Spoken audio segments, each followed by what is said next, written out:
Hola, hola, hola. Ahí sí. ¿Ya?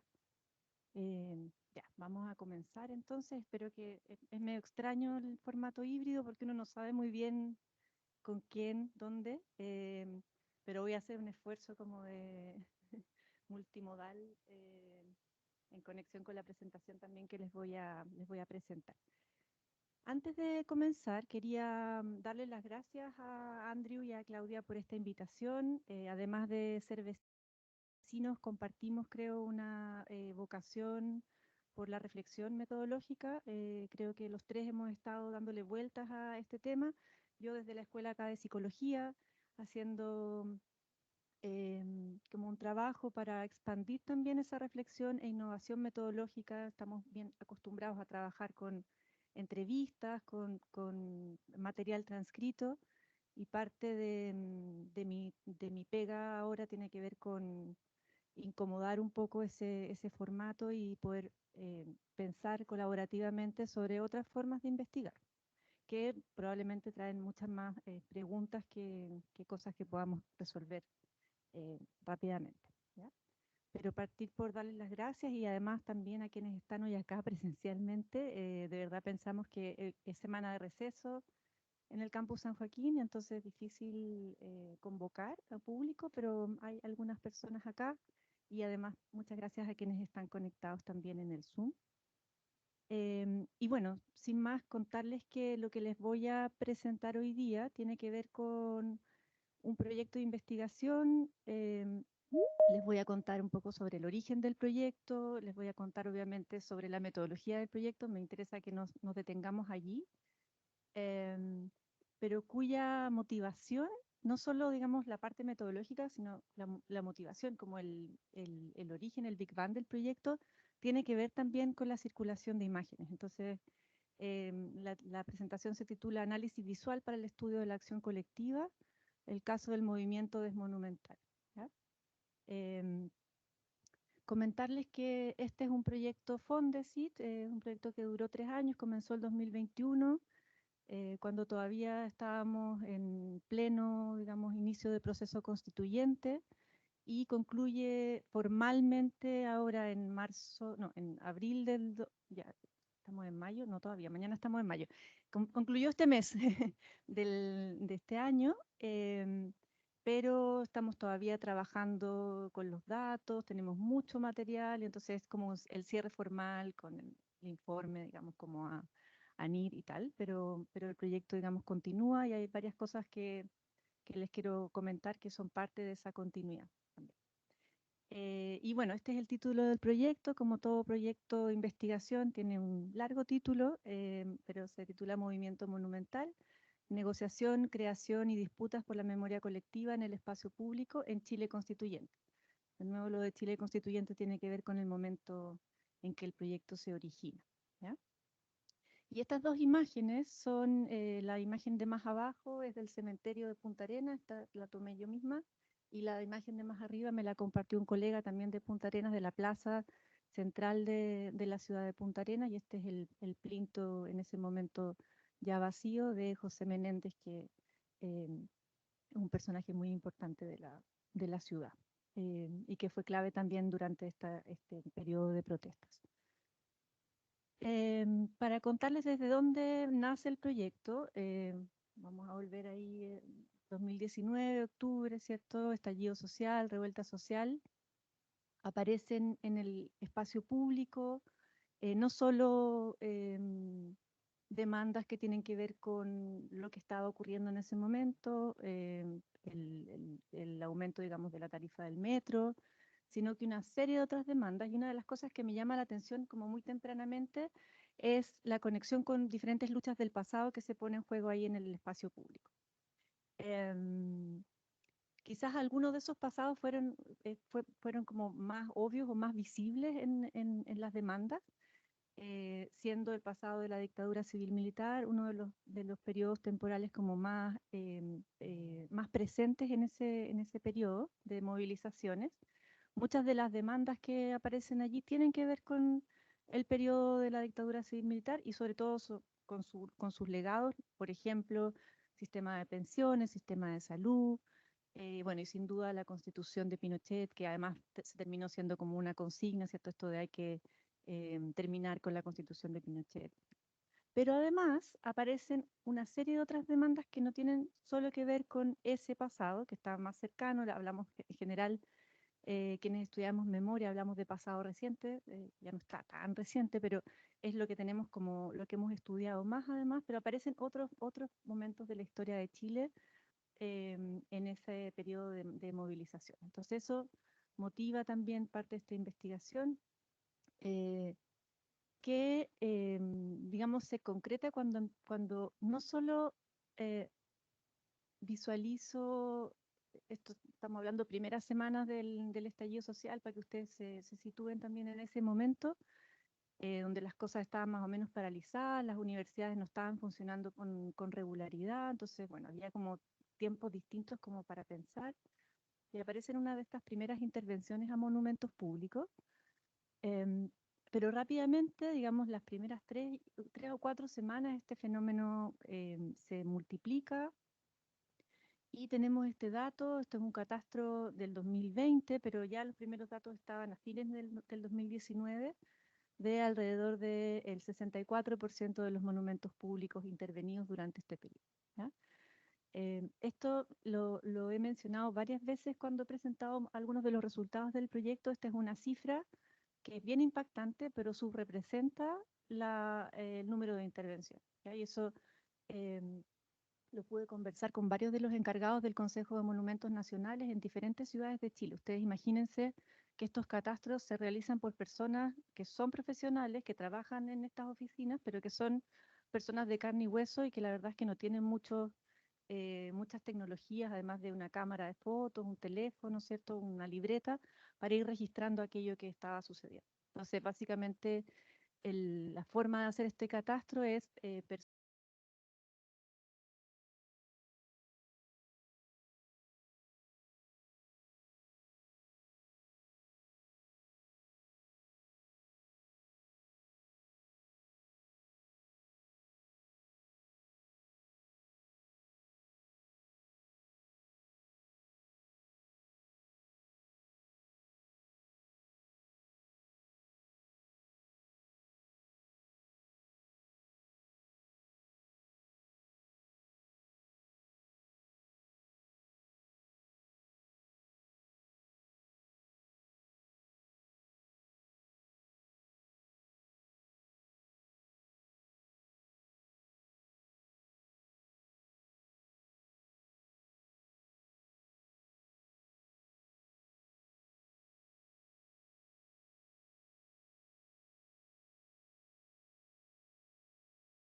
Está silenciada.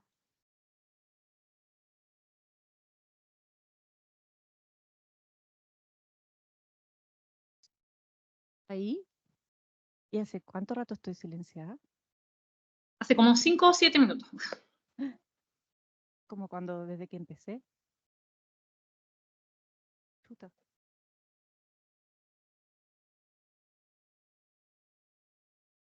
Ah, ya.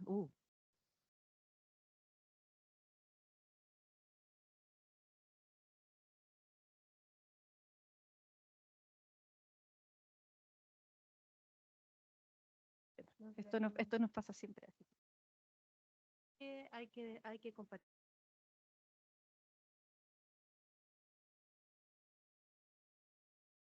Ya vamos a volver en un pequeño intermedio tecnológico.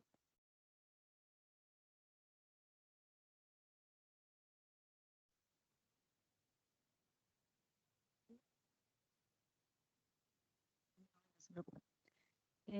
Ya, y esto les voy a mostrar después como en funcionamiento. Es un proyecto que también es parte de la continuidad de este proyecto de investigación, una plataforma colaborativa que justamente busca registrar a lo largo de todo Chile digamos, la magnitud de este fenómeno, la serie de intervenciones y donde la imagen también juega un rol fundamental. ¿Ya? No me voy a detener en esto, pero para que ustedes también sepan desde dónde viene la pregunta de investigación y desde dónde, digamos, vengo trabajando, están estos tres debates que han sido súper importantes para el desarrollo de este proyecto y que son parte también de una agenda de investigación previa y que además se proyecta hacia el futuro, que tiene que ver con la relación entre memoria e identidad, es decir, la memoria como un fenómeno social, ¿cierto? Que habla del pasado de los grupos, pero en tiempo presente y que además está muy relacionado con quiénes somos, cómo nos identificamos, nuestros sentidos de pertenencia, al mismo tiempo con los conflictos que pueden emerger en los grupos específicos, las comunidades específicas, y por otra parte la relación indisoluble entre memoria y espacio, es decir, la memoria siempre estaría como espacializada, y no solo espacializada, sino que además materializada, ¿ya? Para digamos, para los efectos de este proyecto. Entonces lo que intentamos hacer es una definición. Esto está basado obviamente en varios debates teóricos respecto de la memoria y el rol del monumento, el rol del monumento en el espacio público, en términos de la construcción de ciudadanía. Y entonces hay cuatro elementos que nos parecieron súper importantes de destacar para poder pensar la definición, la idea de monumento. Y es, uno, la memoria espacializada, es decir, esta ancla, ¿cierto?, en el espacio, una relación de poder que se expresa en el monumento, muestra quién está a cargo de la construcción de la monumentalidad de un determinado espacio o territorio en un momento específico, em, que mira hacia el futuro también, es decir, se construye o se levantan pensando en que van a durar. em, el rango de tiempo obviamente es algo también para el debate, y la memoria también se objetualiza, ¿ya? Es un lugar concreto que uno puede tocar, que uno puede alterar y que eventualmente uno puede destruir, ¿ya? Que es lo que vimos además en esta serie oleada de intervenciones monumentales. Estas fotos también son de la ciudad de Punta Arenas y las pude tomar yo. Después, digamos, el año 2021, uno de los terrenos, em, así más o menos lucía Plaza Central de la ciudad. Y entonces, esta es la pregunta, como el objetivo del proyecto, comprender el proceso de intervención monumental iniciado en Chile desde desde el 18 de octubre del 2019, a través de prácticas, estéticas y discursos en torno a tres complejos monumentales. Y además entender sus efectos en la memorialización y activación de conflictos del pasado en el espacio público, en este contexto de transformación social que estaba viviendo Chile en ese momento. ¿Ya? Entonces, parte de las preguntas que guían el proyecto es cómo se representa nuestra memoria en el espacio y cómo interactúa la memoria de pasados difíciles con nuestra identidad en periodos de conflicto. Em, para ello, entonces, nos propusimos más o menos este entramado metodológico. El proyecto es un proyecto de carácter cualitativo, viene desde un enfoque bien interpretativo, y se basó en estos tres complejos monumentales, que están en los centros de estas tres ciudades, Punta Arenas, Temuco y Valparaíso. Y yo creo que podríamos dividir en dos o tres las principales fuentes de información del proyecto. En primer lugar, entrevistas con manifestantes que estuvieron presentes en las movilizaciones sociales, donde hubo además intervenciones a monumentos públicos, un pequeño set de entrevistas a académicos y expertos y profesionales en áreas del patrimonio y los monumentos públicos en el país. Y por otra parte, podemos separarlo en dos, documentos oficiales y imágenes y videos publicados principalmente en medios de circulación nacional y regional, pero también viralizados en redes sociales. Eso es como una de las aproximaciones para poder pensar el trabajo con las imágenes proviene, al menos en este proyecto, del análisis del discurso. O sea, nos planteamos que el análisis de este material se iba a realizar a partir del análisis de discurso, no solo de las fotografías, sino que también de los documentos, ¿no? Entonces hay varios supuestos cuando pensamos en el discurso, y aquí vamos a pensar en la imagen fotográfica como parte de ese discurso, es poder pensar cómo el discurso hace cosas, ¿cierto? Transforma ciertas realidades. Y va dando como forma a las prácticas sociales en un momento determinado. Por lo mismo, el discurso, piensen cuando hablo de discurso, no como en el texto que acompaña necesariamente la noticia, sino que en la imagen que está como protagónica, digamos, en la mayoría de estas publicaciones. Refleja entonces un orden social determinado de ese momento, importante como pensar en eso el año 2024 y con todo el agua que ha corrido debajo del puente, como para poder pensar o conceptualizar las movilizaciones del 2019. Tiene un carácter multimodal, ¿ya? Lo mencionaba al principio, una palabra que creo que tenemos que como capturar acá, poner en una nota al pie como para poder seguir pensándolo. Es decir, hay varios como niveles de análisis cuando pensamos o analizamos una pieza discursiva, ¿ya?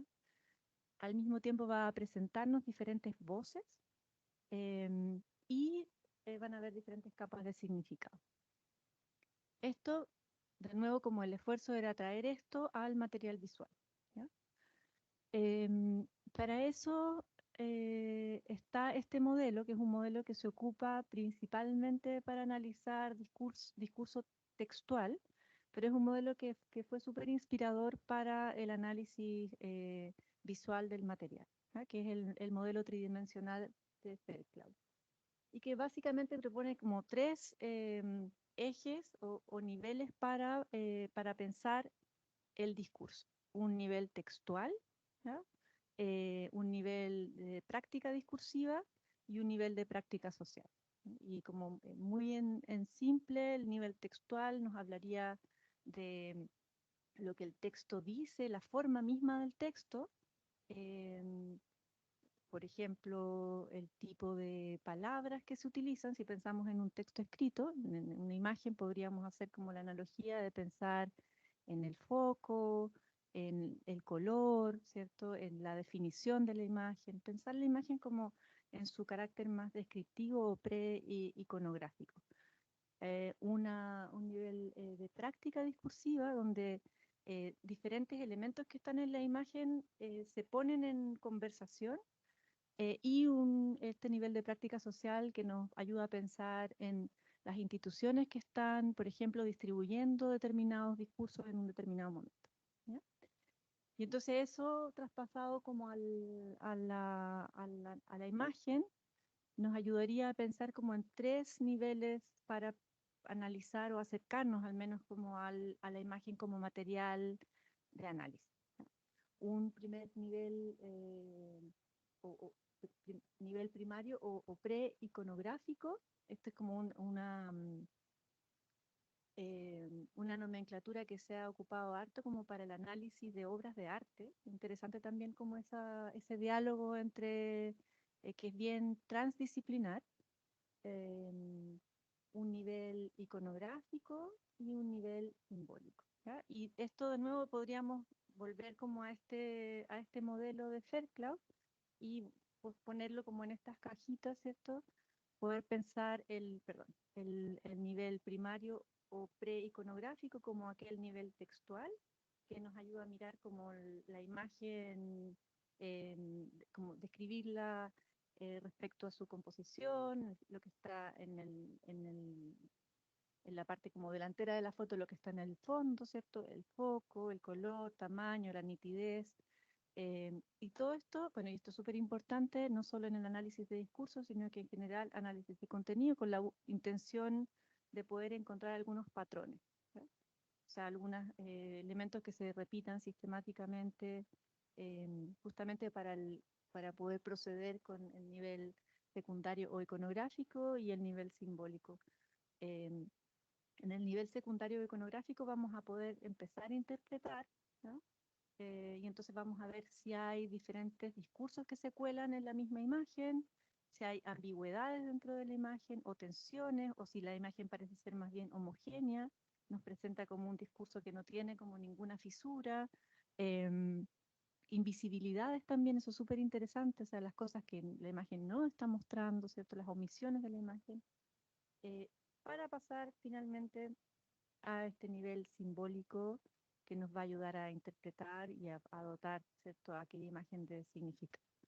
Y por ponerles un ejemplo, nosotros con una colega, Carolina Aguilera, em, escribimos un artículo donde hablamos de este tipo de acciones como parte de un repertorio que es decolonizador. Eso pasa ya como para este nivel de acá, en el fondo como situar esa imagen en función de una serie de elementos que están ocurriendo en ese minuto, y no solamente en ese minuto, sino que históricamente que nos permiten hacer dar ese paso y poder interpretar el fenómeno como en ese sentido.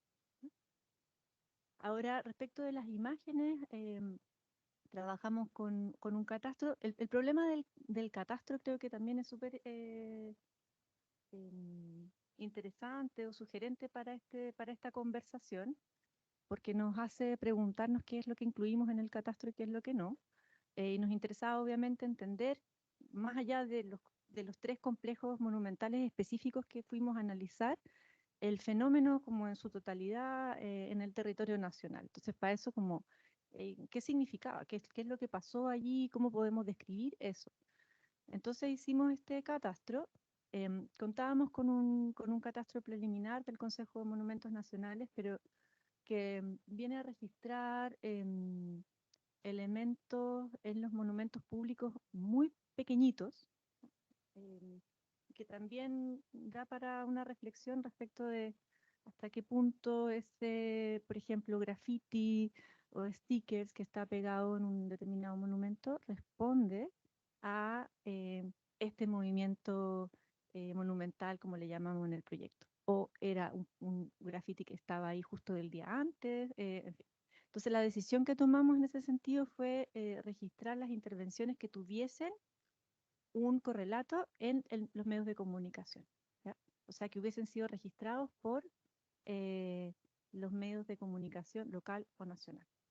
Pensando, esta es más o menos la lógica, que una intervención que estaba en esa, o sea, que en el fondo logra dar ese salto, em, tiene también mayor visibilidad, logra generar un debate o al menos algún tipo de pregunta que hace, digamos, que esa publicación exista, ¿ya? Cosas interesantes que, bueno, están absolutamente todas las regiones, y la caracterización, em, pensando en digamos, estos diferentes ejes, tuvo que ver con esta primera como forma, ¿cierto? Nivel primario de caracterizar el tipo de intervención y describirla, ¿ya? ¿Qué había ahí? ¿Qué se ve en la foto? ¿Tiene un rayado, no tiene un rayado? ¿Se ve de día, se ve de noche? ¿Se ve harta gente, se ve poca gente? Y la descripción del medio y el tipo de publicación, ¿no? O sea, medio, digamos, por ejemplo, de prensa, de publicación periódica, de carácter local, o medio de publicación periódica de carácter nacional, o blog. Ya, no se habla de blog actualmente, pero hay una serie de medios que son muy chiquitos y que no hacen reporteos, sino que lo que hacen es publicar o comunicados o notas que aparecen desde material de redes sociales, entonces no hay reporteo allí, bueno. Pero eso creíamos que era importante también para el análisis que queríamos hacer. Y entonces les quería mostrar como tres imágenes que creo que fueron súper importantes pensando en estos tres niveles de análisis para la discusión y que además me gustaría que pudiésemos conversar respecto como de los desafíos que también plantean estas imágenes. Y que además, como les comentaba al comienzo de la presentación, fueron súper importantes como afectivamente, como para pensar por qué uno se pone a investigar algo en un momento determinado. ¿Ya? Es importante también contarles que parte, o sea, yo ahora les voy a mostrar parte de los resultados que tienen que ver justamente con el análisis de prácticas y estéticas, pero otra parte del proyecto tiene que ver con los discursos a partir de las entrevistas realizadas y otra parte con los discursos de prensa. Entonces, dentro de las cosas que aparecen en los discursos de prensa, de forma como bien sistemática y bien significativa en el análisis, es la interpretación de estas acciones como acciones que son vandálicas o que son barbáricas o que son, hay varios como em, adjetivos que son bien como bien intensos, como hiperbólicos respecto de qué es lo que significan estas imágenes y eso también parecía como ser algo importante para poder observar. ¿Ya? Eh, esta imagen, también publicada en un eh, medio blog de circulación local, ¿cierto? Ellos mismos señalan proyecto de comunicación popular de Talcahuano, y publican esta imagen que ya circulaba previamente en redes sociales. ¿Ya? Y esta es una intervención del comienzos de noviembre en la ciudad de Cañete. ¿Ya? Em, Como ustedes pueden ver, esta serie de personas que aparece acá en la foto, parece haberse coordinado, ¿cierto? Y jalan de una cuerda que antes pusieron, digamos, en el cuello de la estatua que está allí, que es la estatua de Pedro de Valdivia. En la misma plaza se intervienen dos monumentos, el otro es de García Hurtado de Mendoza, el mismo día. ¿Ya? Hay algunos símbolos presentes en la foto que son interesantes también de poder mirar. em, el palín, ¿cierto?, en la mano de una de las personas que está allí y banderas em, que además estuvieron muy presentes en las manifestaciones de este periodo en la historia. Eh, Está esta foto em, y está esta otra foto. Esta foto yo la saqué de este video, que es un video que me parece que vale la pena mirar y por eso se los quiero mostrar también, publicado también por T13 también en noviembre del 2019. ¿Ya? Y tiene algunos aspectos como comunes con respecto a la otra foto. Aparece también un grupo de personas, aparece una cuerda, aparece ahí como este amarre en el monumento en cuestión. em, Así como en esta imagen también es de día. Y voy a pinchar el link. Debiese ir al otro lado, voy a probarlo, voy a probar una técnica que me enseñaron acá, a ver si funciona. Pero me tienen que contar ahí en el chat si es que luego ven el video que les voy a mostrar, ¿ya? Probablemente lo han visto, pero me parece que es importante para la conversación eh, mostrarlo.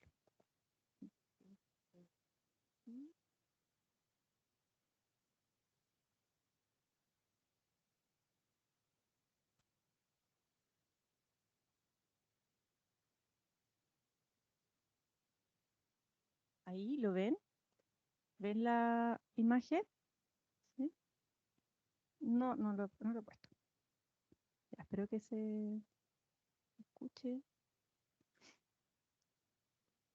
Am,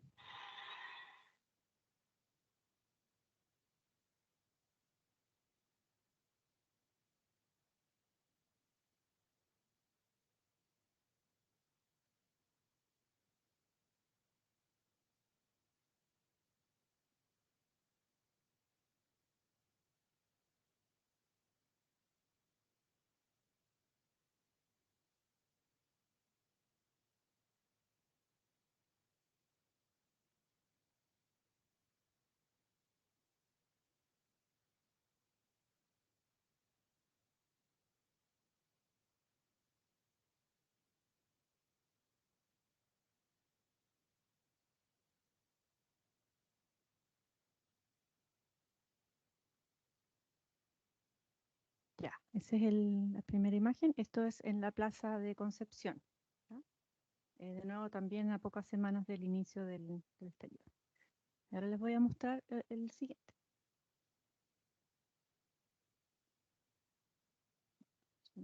De la técnica.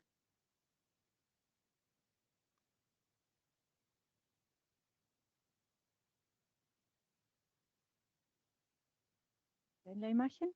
Imagino que creo que se está funcionando la técnica.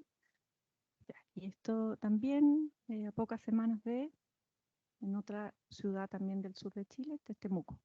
También es Pedro de Valdivia.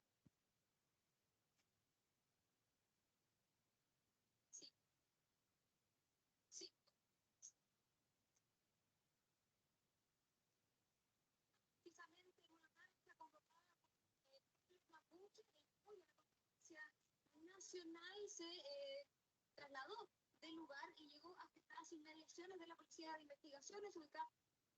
Esa es la otra pequeño fragmento del video. ¿Ya? Bueno, tres imágenes. Estos son materiales audiovisuales, los dos últimos que les mostré y más el primero, que nos muestra una situación que uno podría como describir bajo más o menos unas categorías similares, ¿cierto? O sea, es un momento de manifestación social, hay cierto grupo de personas que parece organizarse, la cuerda juega un papel protagónico, el tirar la cuerda también, y el resultado más o menos pareciera ser lo mismo, además de que la figura es la misma que está allí. ¿Ya? Entonces, eh, es interesante para poder pensar también como estos patrones que les comentaba eh, hace un ratito. Ahora, ¿ven esto? Sí, volvimos a la presentación.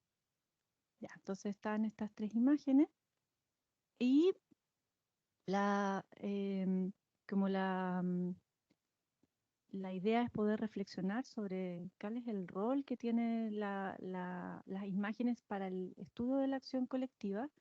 Me parece que hay al menos estos 5 elementos que podemos rescatar y que creo que estas tres imágenes nos ayudan a mirar. ¿Ya?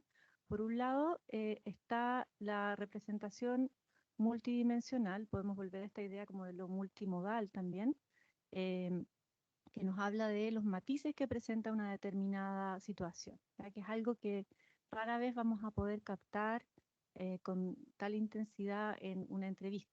¿Ya? Esto, además, cuando uno lo pone como en relación, bueno, es parte también de lo que tuvimos que hacer en el proyecto, como de la triangulación con el material textual, el poder, digamos, representacional de la imagen es súper potente. ¿No? En general, los entrevistados, las entrevistadas tienen un relato que es más unidimensional cuando están pensando, describiendo este fenómeno. Nos permite además este análisis más simbólico, cultural, de cómo se van transmitiendo estos significados. Recuerden además que estas imágenes y este material audiovisual circuló no solo en estos medios de comunicación, sino que además en redes sociales. Entonces tuvo como una expansión súper importante, fueron imágenes y materiales documentales que se viralizaron con harta potencia también en ese periodo. Empatía y conexión emocional tienen un fuerte impacto emocional, a diferencia también de los relatos como escritos que uno puede tener en ese momento, aunque hay unas citas de algunas de las entrevistas que son como bien potentes también, la gente habla eh, de adrenalina, habla de euforia, como palabras que aparecen como muy frecuentemente en las narraciones de las y los entrevistados que participaron de estas manifestaciones. Em, Nos sirven además como para plantearle como un elemento histórico, es decir, un material que está allí, pero que podemos pensar en registrarlo y archivarlo, que es parte también de las motivaciones del otro proyecto que quiero también mostrarles. Y está el tema de la comunicación efectiva, es decir, esta idea de que una imagen vale más que 1000 palabras, creo que en estas situaciones es como, son extractos de videos como que yo creo que tienen justamente esa potencia y esa expresividad para pensar también en lo que logra hacer una imagen y en lo impresionante que pueden ser justamente no para reemplazar, pero para transmitir algo que estaba ocurriendo en ese minuto, que va a ser muy difícil que lo podamos transmitir de otra manera. Especialmente, esto es una opinión personal, pero el video de la Plaza de Concepción es un video que yo lo encuentro muy, muy potente en términos estéticos, en términos emocionales también. Y bueno, a partir de todo este análisis, caracterizamos el movimiento monumental o desmonumental. Entonces, sabemos que son monumentos construidos en diferentes periodos históricos, que representan una memoria hegemónica del Estado Nacional, bueno, que está en todas las regiones de Chile, héroes coloniales, nacionales, hombres de la élite, del mundo militar, de la política o de la cultura, y que las intervenciones van desde destrucción y remoción del monumento, o sea, perdón, eso como en un lado del continuo, hasta el pegado de stickers o el rayado con algún graffiti o algún otro tipo de pintura, que también eso fue algo bien común. Bueno, y hay un carácter transnacional que además cuando pensamos en las imágenes es más claro todavía porque muchas de estas imágenes viajaron en cuestión de segundos, ¿cierto? No solo por las ciudades de Chile, sino que a diferentes países. Entonces hubo en un lapso como de aproximadamente un año muchas como respuestas y movimientos de estas imágenes que se iban como replicando y se iban citando los unos a los otros en diferentes contextos de protesta. ¿Ya? Pensar en primer lugar en Colombia, lo que llamaron allí el estallido también colombiano y después todo el movimiento que comienza, o sea, no comienza, pero como se reactiva con el asesinato de George Floyd en Estados Unidos, pero que además se traslada de forma como automática a varios países de Europa, ¿ya? También con intervención y remoción de monumentos en, por ejemplo, Inglaterra, ¿en qué lugar? Ya me voy a acordar. Entonces, bueno, hay un carácter transnacional allí. Países Bajos era el otro lugar donde hubo un par de intervenciones bien expresivas, digamos, como remoción completa del monumento. Y bueno, la imagen que está abajo es también de la ciudad de Temuco, es el plinto vacío de Teodoro Schmidt en una plaza que además lleva su nombre. Y a partir del análisis, pensando como en esta pregunta que le tenemos que hacer al discurso, que es como, ¿qué es lo que está haciendo el discurso? ¿Qué es lo que hacen esa serie de palabras o esta serie de imágenes que van constituyendo un discurso? Pensamos en al menos estos cuatro haceres. ¿Ya? Por un lado, prácticas que son propositivas y que logran emitir ciertas demandas a partir de esta serie de imágenes. La imagen que está acá además es de la ciudad de Punta Arenas, en el día que se conmemoraba el estallido social en la Plaza de los Derechos Humanos.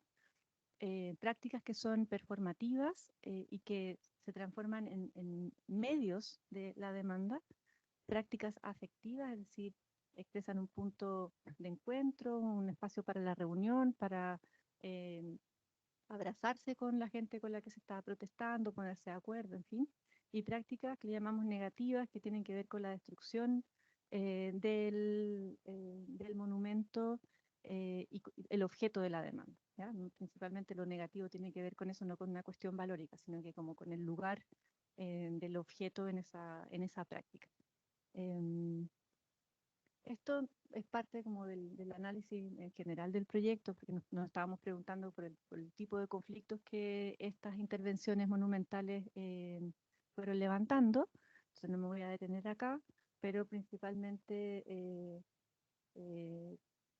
pensando en los tres complejos monumentales, la trama urbana en el caso de Valparaíso, ¿cierto? Valparaíso como una ciudad patrimonial, con una larga historia de bellos monumentos, ¿cierto? Que contrasta mucho con el escenario actual, especialmente en los cerros de la ciudad, la ocupación de la Araucanía, por supuesto, en el caso de Temuco, y la colonización europea en conjunto con la industria ovejera y la colonización también chilena, finales del siglo XIX, principios del siglo XX, en el caso de Punta Arenas, son como los conflictos más preponderantes que aparecieron durante el análisis de todo el material. Y para terminar, ¿qué produce este movimiento? no solo acá las imágenes, sino que a partir de las entrevistas, de los documentos oficiales revisados, del material de prensa, logra canalizar la acción colectiva en periodos de movilización social, se transforman en este repertorio. Le pusimos que además es transnacional, ¿cierto? Logra como movilizarse entre país y país, que no está escrito, y en ese sentido lo visual cobra un lugar como mucho más importante.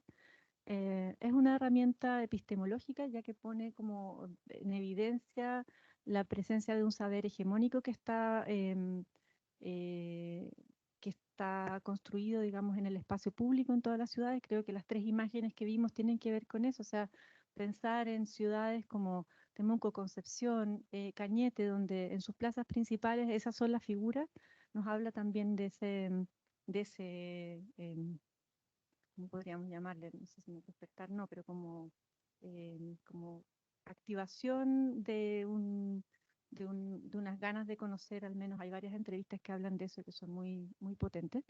Y un llamado también por el reconocimiento del patrimonio, en algunos casos subalterno, en el caso de Valparaíso, como les comentaba. Muchos de los entrevistados habitaban los cerros y es como, sí, mira, me parece importante la monumentalidad abajo, pero acá arriba la verdad es que como no puedo relacionarme con eso que tú me estás diciendo, ¿no? Como que acá estamos pensando en otro tipo de monumentalidad, y hablaban, por ejemplo, de algunas actividades de organización popular en esos momentos, como comedores populares o asambleas, ¿cierto? Que venían a conformar como una especie de monumentalidad otra para ese momento. Se comunican las demandas sociales, la foto también esta es de Punta Arenas, promueve la memoria local y construir las memorias de las propias movilizaciones, ¿ya? Estoy como pensando en el proyecto y quería dejar, antes de terminar, como algunas reflexiones más, son como puntos para que podamos conversar, y que al menos para mí en este trabajo y para el equipo han sido problemáticas, en el buen sentido, digamos, como productivas, como de cómo resolvemos esta cuestión. En primer lugar, el problema de la fuente en un momento, en una era como de la comunicación como a una rapidez como inimaginable. em, Solemos perder en gran parte de las publicaciones la fuente de la imagen, ¿ya? Y eso es súper difícil para cuando uno quiere, por ejemplo, pensando para nuestro trabajo, como más desde el lado de la universidad, compartir algo, como saber quién tomó la imagen X o Y, es una cuestión que es súper complicada. Los mismos medios de comunicación no suelen referenciar las imágenes que publican. Entonces es muy complicado saber cómo uno puede, si es que lo podemos incorporar o no. em, Respecto de la difusión, pero también respecto de la posición de ese foco, digamos, de dónde fue tomada esa imagen. Era una imagen de alguien que estaba en el contexto de la protesta, que estaba fuera de la protesta, que estaba arriba de un edificio, que no sé, pues en el caso de Temuco estaba el edificio de la PDI justo al frente. En fin, creo que es un problema que tenemos que pensar a la hora de trabajar con las imágenes. ¿Cómo lo vamos a hacer? La composición, obviamente, lo que nos muestra y lo que no nos muestra, eso es súper importante. Estamos tomando como el foco que nos brinda la imagen y nos deja fuera una serie de cosas. En el mismo video de Concepción, dejamos pasar un rato los segundos y se escuchan después una como estruendo que da para pensar. Eso es uno de los días, esto lo sabemos por algunas entrevistas, es uno de los días como una de las movilizaciones más masivas que hubo en la ciudad, donde hubo además muchos otros eventos, no solo en ese momento, sino que después, algunos saqueos, ¿cierto? Y alta confrontación con la policía en ese entonces. Em, Luego está lo de la mirada transversal, ¿cierto? El instante que representa y cómo trabajamos con eso, y eso creo que vale. Bueno, estas reflexiones además creo que las podemos como traducir a diferentes formas de investigar, ¿cierto? Em, y por último, lo de la autoridad interpretativa, ¿sabes? De dónde interpretamos, cuál es nuestra historia. O sea, creo que el ejercicio de reflexividad en el caso de la imagen se hace incluso más necesario. Hay también una humildad interpretativa en el sentido de pensar que las otras interpretaciones vienen de otros lugares y ver qué hacer con eso. Son preguntas sin una respuesta todavía, pero creo que son preguntas que alimentan el trabajo de investigación, y especialmente cuando trabajamos con imágenes, en este caso de protestas sociales o acción colectiva, donde muchas veces no tenemos como otro registro para poder llegar a ese momento específico. Piensen que en este caso, por ejemplo, el trabajo de campo fue el año 2021. Ya había pasado harto tiempo, entonces en general los plintos de los monumentos que vimos como en movimiento estaban vacíos en ese entonces, ¿ya? Entonces eh, hay una serie de dificultades también como para observar el momento preciso que creo que podemos conversar. Y con eso termino y de nuevo darles las gracias por escuchar, por eh, conocer un poco más de cerca este proyecto que, como les decía, son 3 años. ¡Ah! Y lo que les quería mostrar. Esto es súper importante. Espero que vean esto. A ver. ¿Están viendo? Sí. Aquí.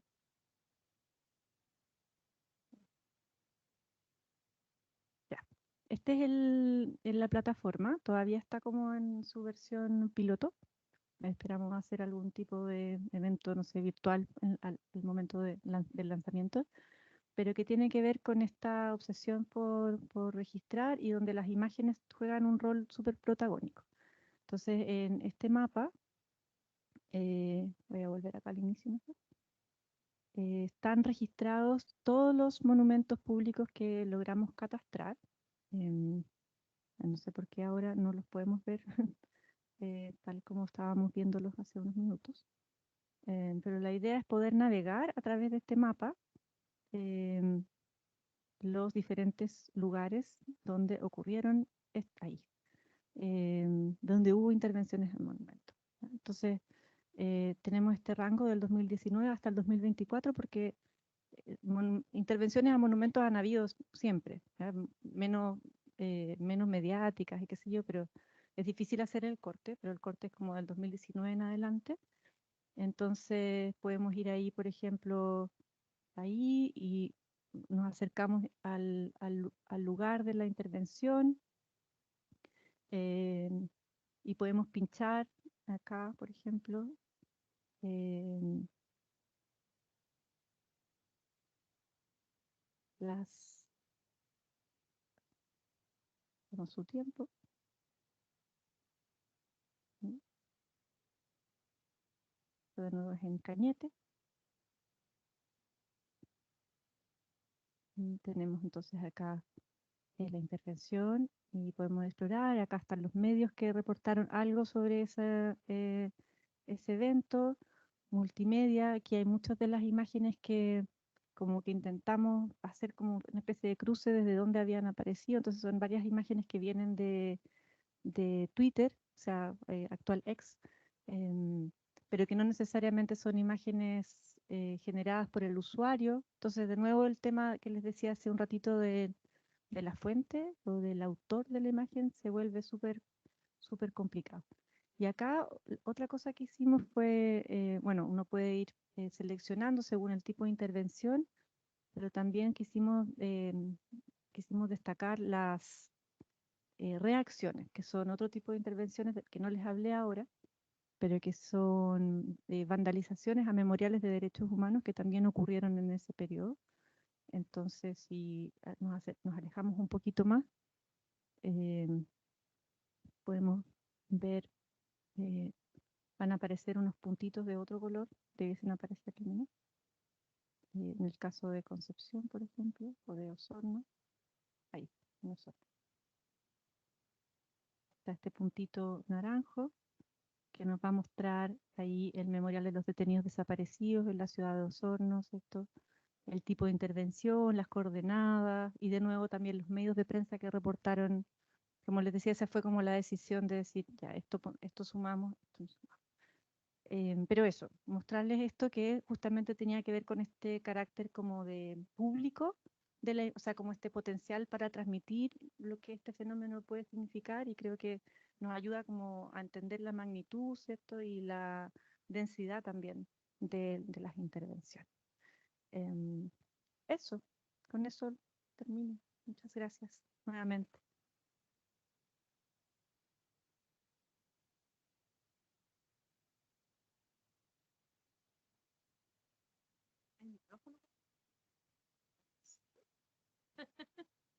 Yo pensé que había uno porque a veces tienen un micrófono que anda hablar circulando, fuerte. pero si alguien quiere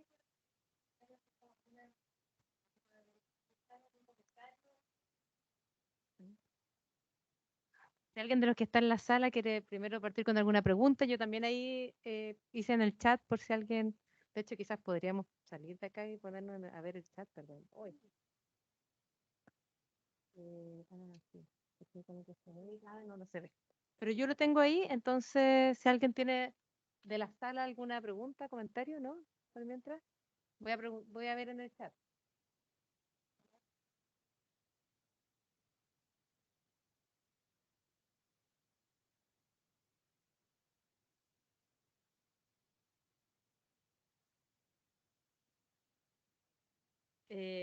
La primera pregunta que tenemos en el chat es de Alexis Sosa, de hecho un postdoc también del instituto, que dice, gracias por la presentación. Eh, una pregunta, ¿qué consejos prácticos nos puedes brindar a la hora de pensar en la interpretación múltiple que conlleva el analizar imágenes? Sí, gracias Alexis. Uy, se me ocurren muchos consejos, sobre todo porque creo que muchos de los problemas que tenemos con la imagen son problemas que también tenemos cuando trabajamos con texto. Hablo de texto porque en general es el formato en el que trabajamos las entrevistas o los grupos de discusión, que tiende a ser como el método más común, diría yo, en ciencias sociales, al menos hasta ahora. Em, y una de las cosas en la que hacemos harta hincapié en el equipo de trabajo tienen que ver con generar instancias de interanálisis, es decir, nunca interpretar solo, ¿ya? Como que esta idea de la autoridad para la interpretación y de esta llamado como a la humildad tiene que ver con poner sobre la mesa lo que uno está interpretando en conjunto con otros miembros del equipo de investigación. Ahora, cuando uno está haciendo postdoc o doctorado o, no sé, tesis de magíster, en general uno tiende a estar bien solo. ¿Ya? Esa como experiencia. Y en ese caso, personalmente, para mí las colegas eran como fundamental para reemplazar, digamos, ese equipo de análisis. O sea, buscar de todas maneras espacios para presentar preinterpretaciones y ver cómo están funcionando. Los colegas mismos nos van a decir como, em, creo que hay que bajar el volumen, ¿cierto? Y bueno, también como hacer este ejercicio previo al interanálisis que tiene que ver con desde dónde uno está trabajando. ¿Ya? Por eso también yo les comentaba al comienzo de esta presentación como el rol afectivo que habían tenido las imágenes en un comienzo. O sea, para mí no fue indiferente ver eso, me afectó en el sentido de, me emocionó, me pasaron hartas cosas como de, acá hay algo que pareciera estar como moviéndose. Ahora, claro, el tiempo pasa y la cuestión a veces, los movimientos sociales y la acción colectiva es bien pendular. em, pero desde ahí más o menos partió el proyecto, como de siguiendo esa intuición como emotiva de acá hay algo que pareciera ser más que una serie de actos vandálicos. Por eso también el patrón que les mostraba en estas tres imágenes, ¿no? O sea, no es casualidad esa como composición que se repite en tres ciudades en el lapso de más o menos 4 semanas. Y hay más, o sea, hay otros videos que no pude encontrar que también son, de hecho, la ciudad de Valdivia, otro busto de Pedro de Valdivia, que también se derriba con una cuerda, un grupo un poco más chiquitito. Pero esos son al menos dos de los consejos que al menos en mi práctica reciente en equipos de investigación hemos tratado de incentivar. O sea, interanálisis, em, Y sí, interanálisis, la otra cosa no me acuerdo cuál fue. Pero bueno, creo que está ahí, queda dicho en el comentario. Pero muchas gracias, Alexis. Carlos, no, por el momento no, yo de ahí tengo un comentario.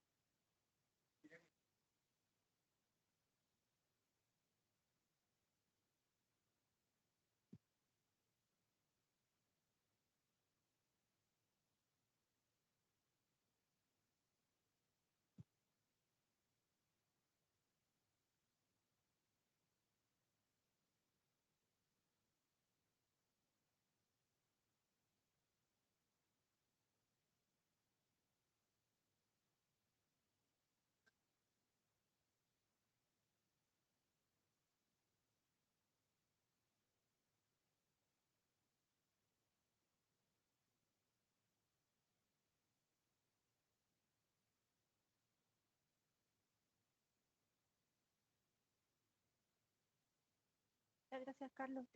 Es complicada la respuesta, porque creo que sí, que hay mucha diferencia. O sea, en la imagen, o sea, la fotografía es un instante y eso hay varios autores como desde, no sé, desde la filosofía que hablan incluso como de la imagen, el instante de la imagen, ¿cierto? Como lo que se atrapa en ese momento, que ni siquiera alcanza a ser un segundo, y el video que tiene la característica, chuta, o más bien la propiedad de mostrarnos, yo creo que una densidad mucho más importante de cosas que están ocurriendo ahí. Eh, Además, contabilizando el audio en el caso de que lo tengamos. Ahora, pensando en el tipo de análisis que utilizamos, ¿cierto? Que este análisis basado en la perspectiva del análisis del discurso y análisis crítico del discurso, podríamos igual ocupar estas tres dimensiones. Yo creo que son em, uno de los problemas grandes que plantean todos los autores que trabajan con análisis de discurso a secas, análisis crítico del discurso también, es la carencia en general como de un manual que te diga esto es lo que hay que hacer. ¿Ya? A diferencia, por ejemplo, del análisis de contenido, tenemos la teoría fundamental que es fantástica porque nos da ahí como casi unas reglas para poder seguir.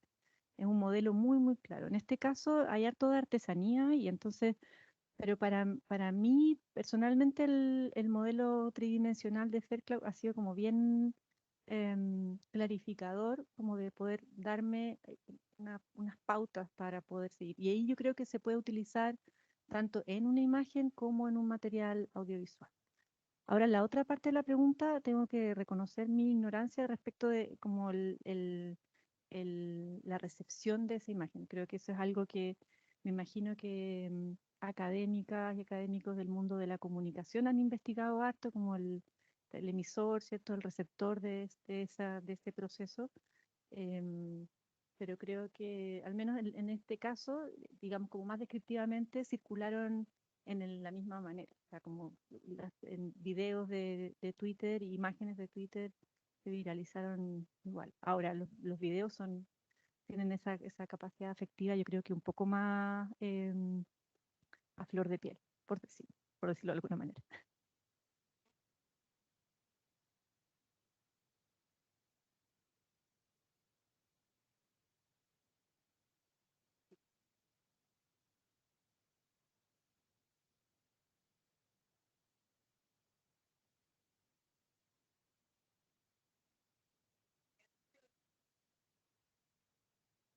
Tiene una imagen que remite a la imagen de la colonia, y ahí está algo.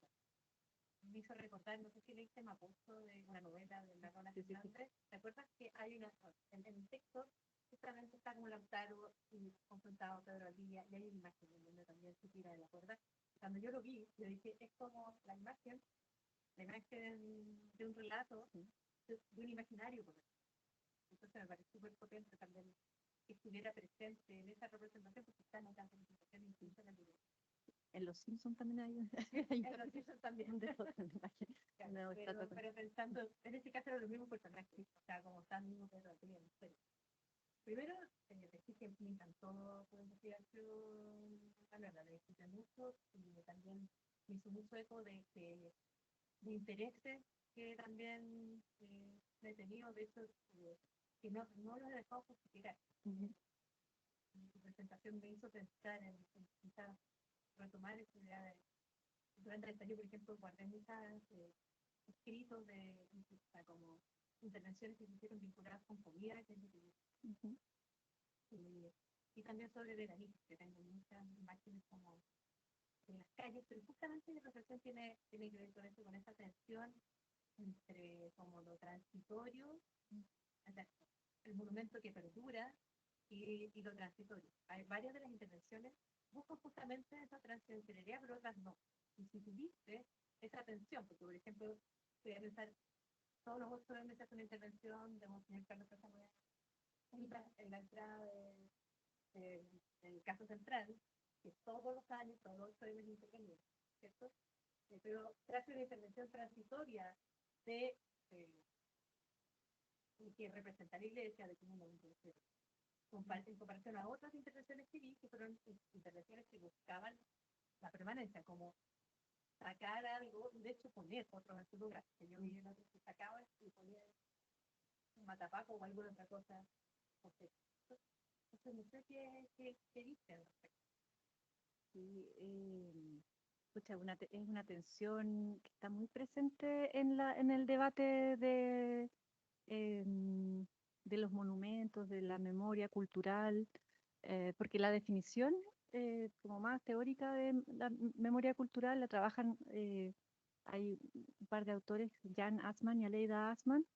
Ellos hablan de esta necesidad que tienen los grupos, ¿cierto? Como para hacer que la memoria perdure en el tiempo. Y por lo tanto, en general vamos a en memoria que está materializada justamente para trascender no solo el día de hoy, no solo el año, sino que la generación.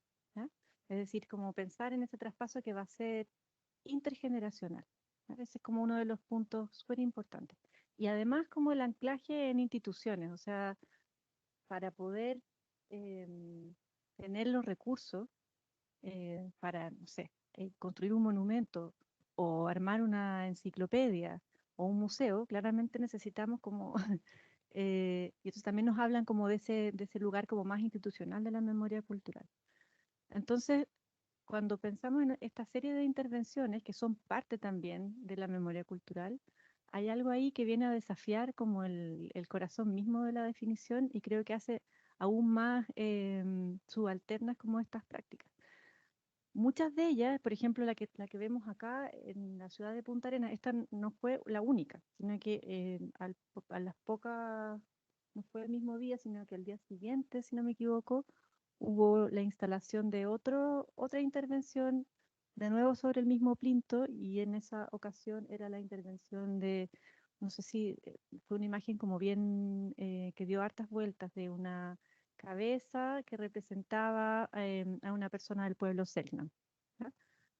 Lo mismo en el caso de La Serena, que se construye en el plinto de Nando Aguirre una figura de una mujer de Aguita. En estos 3 casos que les estoy comentando, esas intervenciones duran muy poco.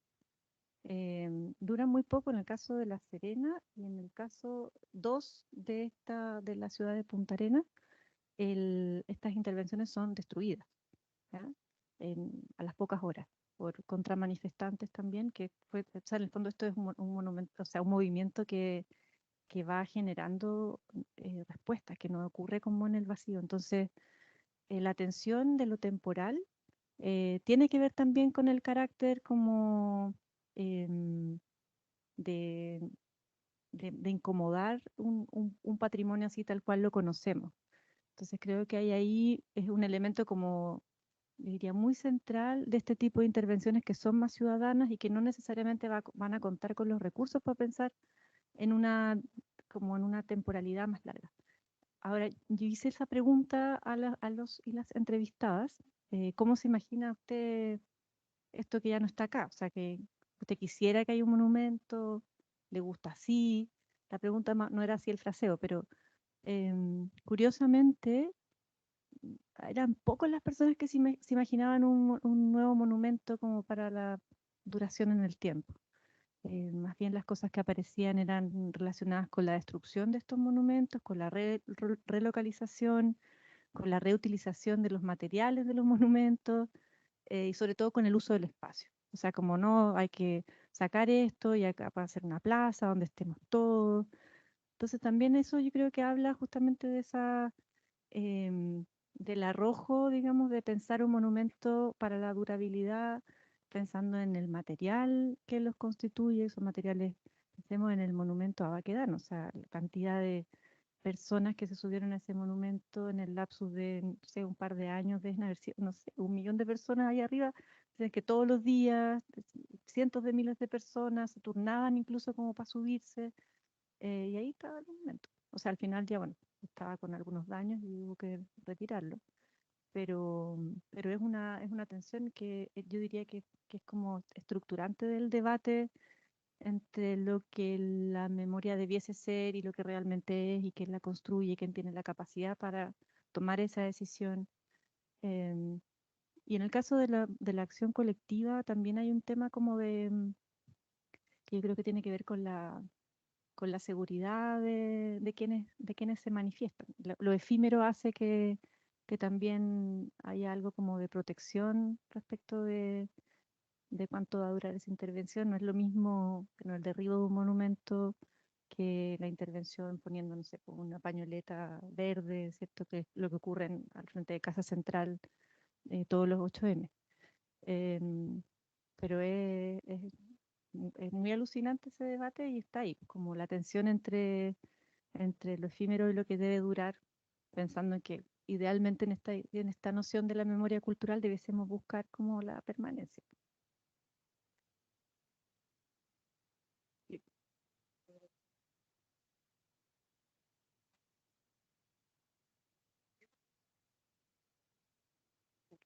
Ay, ese, además que está cubierto completamente, entonces Estamos ya en pago, casi hace una hora 18 ya. Así que creo, no tenemos más preguntas en el chat. Así que bueno, quiero darle un aplauso a Manuela. Muchas gracias. También pido disculpas por los problemas técnicos, próximo que ya la próxima vez vamos a estar cada vez más habituados.